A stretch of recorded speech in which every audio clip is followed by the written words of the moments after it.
Hello everyone, আজি আপোনালোকৰ বাবে এটা পিঠা ৰেচিপি লৈ আহিছো আৰু লগতে আপোনালোক সকলোকে আকৌবা আদৰণি জনাইছো আসামিজ কিচেন চেনেললৈ।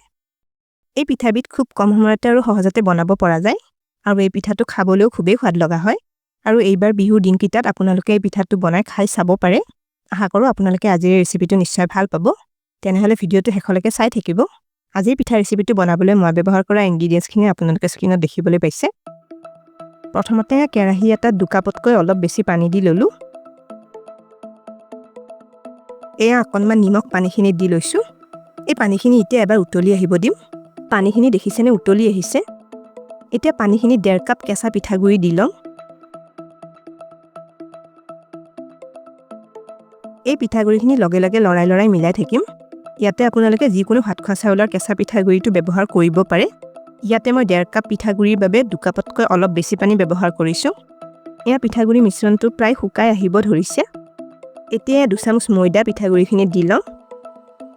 এতিয়া গুটেখিনি ভালদৰে মিলাই মিশ্ৰণটো ডাঠ হৈ লাৰু লাৰু হৈ আহলে লৰাই আছো। এয়া আমাৰ মিশ্ৰণটো ডাঠ হৈ পানীখিনি একেবাৰে শুকাই আহিছে। গেছটো অফ কৰি দিলো। এতিয়া কেৰাহী ঢাকনিখন লগা পিঠাগুৰি মিশ্ৰণটো 5-6 মিনিটমান থৈ দিম। 6 মিনিটমান পিছত পিঠাগুৰি মিশ্ৰণটো থাল এখনত উলিয়াই লৈছো। এইখিনি এতিয়া অলপ হাতেৰে চুব পৰা ঠাণ্ডা হৈ পৰিছে। হাতখনত এয়া অকণমান ৰিফাইন তেল সানি লৈছো। পিঠাগুৰিখিনি এতিয়া মিহিকৈ এবাৰ মঠি লম। পিঠাগুৰিৰ এই মিশ্ৰণটো অকণমান হাতেৰে চুব পৰা গৰম হৈ থাকোতে মঠি ল'ব লাগে, কাৰণ একেবাৰে ঠাণ্ডা হৈ গ'লে এইখিনি অলপ টান হৈ যাব পাৰে আৰু মঠিবলৈ অসুবিধা হ'ব। পিঠাগুৰিখিনি এয়া মঠি ললো। এইখিনি চাওক ধুনীয়া মিহি মিহি হৈছে। এতিয়া পিঠাখিনি শেপ দি লম। অলপ পিঠাগুৰি মিশ্ৰণ লৈ প্ৰথমে হাতেৰে মুঠি মাৰি লৈছো। এইখিনি এটা লাৰুৰ দৰে কৰি লম। এই পিঠাখিনি বনাই থাকোতে মই হাতত অলপ ৰিফাইন তেল সানি লৈছো। এতিয়া দুহাতেৰে ঘূৰাই ঘূৰাই লাৰুটো অলপ হেঁচি চেপেটা কৰি লম। এয়া চাওক এনেকৈ মই পিঠাটো বনাই ললো। পিঠাটো মই খুব বেছি ডাঠকৈ বনোৱা নাই, অলপ মিহি আৰু পাতলকৈ বনাই লৈছো। এতিয়া পিঠাটো এনেকৈ আঙুলিৰে ঘূৰাই ঘূৰাই গোলকৈ শেপ দি লম। এনেকৈ গোটেইখিনি পিঠা মই বনাই লম। এয়া চাওক পিঠাখিনি মই এনেকৈ সহজভাৱে বনাই লৈছো। আপোনালোকে যেনেকৈ ভাল পায় তেনেকৈ পিঠাখিনি শেপ দি ল'ব পাৰে। এইফালে সৰু লোহাৰ কেৰাহী এটাত ৰিফাইন তেল অলপ গৰম হ'বলৈ দিছিলো। এতিয়া গেছৰ জুইটো একেবাৰে কমাই তেলখিনি অলপ ঠাণ্ডা হ'বলৈ দিম।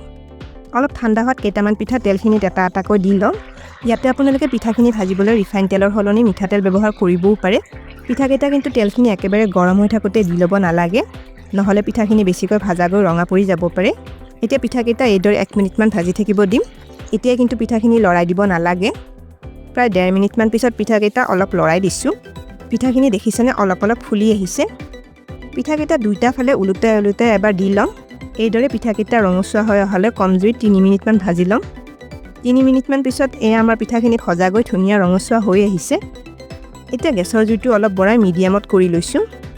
পিঠাকেইটা এইদৰে 1 মিনিটমান আৰু ভাজি লম। এয়া চাওক পিঠাকেইটা ভাজা গৈ ধুনীয়া মচমচীয়া আৰু ৰঙচুৱা হৈ পৰিছে। এইখিনি ভাজা হৈ গৈছে। তেলৰ পৰা পিঠাকেইটা উঠাই লম। এয়া মই গোটেইখিনি পিঠা ভাজি ললো। পিঠাকেইটা দেখিছেনে ধুনীয়া ফুলা ফুলা হৈছে। এতিয়া পিঠাকেইটাৰ বাবে এটা চিৰাপ বনাই লম।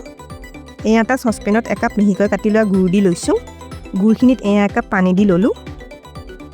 এই গুড়খিনি গলাই এইখিনি এটা চিৰাপ বনাই লম। এইখিনিতে এটা ৰিকুৱেষ্ট কৰিলো, ভিডিওটো চাই ভাল পালে লাইক আৰু শ্বেয়াৰ কৰি দিব। আপোনালোকৰ যিসকলে আমাৰ চেনেলটো এতিয়ালৈকে ছাবস্ক্ৰাইব কৰা নাই তেওঁলোকক আমাৰ চেনেলটো ছাবস্ক্ৰাইব কৰিবলৈ ৰিকুৱেষ্ট কৰিলো আৰু কাষতে থকা বেল আইকনটো টিপি নটিফিকেশ্যন অল কৰি দিব। এতিয়া গুড়খিনি ভালদৰে গলি যোৱাৰ পিছত এইখিনি 2 মিনিটমান অলপ ডাঠ হৈ অহালৈ কম জুইত উতলাই লম। 2 মিনিটমান উতলাৰ পিছত আমাৰ চিৰাপখিনি অলপ ডাঠ হৈ আহিছে।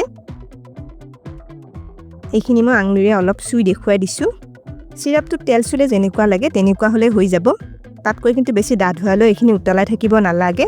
এইখিনি হৈ গৈছে, গেছটো অফ কৰি দিছো। এতিয়া গুড়ৰ চিৰাপখিনি গৰমে থাকোতে চৰিয়া এটাত লৈ লৈছো। এইখিনি মই এবাৰ চেকনিৰে চেকি লৈছিলো, কাৰণ গুড়ত বহুতখিনি ধূলি বালি লাগি থাকে। এতিয়া পিঠাখিনি চিৰাপটোত অলপকৈ দি লম। পিঠাকেইটাও অলপ গৰম হৈয়ে আছে।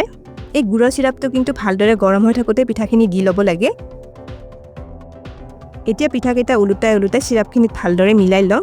তেতিয়াহে চিৰাপটো পিঠাকেইটাৰ ভিতৰলৈ সোমাই যাব। আপোনালোকে এই পিঠাটোৰ বাবে গুড়ৰ চিৰাপৰ সলনি চেনিৰ চিৰাপ এটা বনাইও ব্যৱহাৰ কৰিব পাৰে। এতিয়া পিঠাকেইটা 6 মিনিটমান চিৰাপটোত থৈ দিম। 6 মিনিটমান হৈ গৈছে। চিৰাপটো পিঠাখিনিৰ ভিতৰলৈ সোমাই গৈ পিঠাকেইটা ধুনীয়া কোমল হৈ পৰিছে। এই পিঠাকেইটা এতিয়া প্লেট এখনত উঠাই লম। প্ৰায় 6 মিনিটমানৰ ভিতৰতে পিঠাকেইটা ধুনীয়া কোমল আৰু ৰসাল হৈ পৰে। কিন্তু আপোনালোকে যদি বিচাৰে পিঠাখিনি গুড়ৰ চিৰাপটোত বেছি সময়লৈ থৈ দিবও পাৰে। গুড়ৰ চিৰাপত দি বনোৱা এই পিঠাটো খাবলৈ খুব ধুনীয়া ৰসাল আৰু কোমল কোমল হয়। বিহুৰ দিনকেইটাত প্ৰায় আধা ঘণ্টামানৰ ভিতৰতে আপোনালোকে এই পিঠাবিধ বনাই খাব পাৰে। এই পিঠাবিধ বনাই আপোনালোকে ৩-৪ দিনমানলৈ ফ্ৰিজত থৈ খাই থাকিব পাৰে। পিঠা এটা ভাঙি দেখুৱাইছোঁ। চাওক পিঠাটো কিমান ধুনীয়া কোমল কোমল হৈছে। তেনেহ'লে আজিৰ ৰেচিপিটো কেনে পালে কমেণ্ট কৰি নিশ্চয় জনাব। ভিডিঅ'টো শেষলৈকে চোৱাৰ বাবে অশেষ ধন্যবাদ জনালোঁ আৰু ভিডিঅ'টো ভাল পালে লাইক আৰু শ্বেয়াৰ কৰি দিব। স্ক্ৰীনত দেখা পোৱা ৰেচিপিকেইটা চাবলৈ মই ৰিকমেণ্ড কৰিলোঁ। ভিডিঅ'কেইটা চাবলৈ ৰেচিপিটোৰ ফটোখনৰ ওপৰত ক্লিক কৰিলেই হ'ল। তেনেহ'লে আজিলৈ আহিছোঁ, আকৌ লগ পাম আৰু এটা নতুন ৰেচিপি ভিডিঅ'ৰ সৈতে।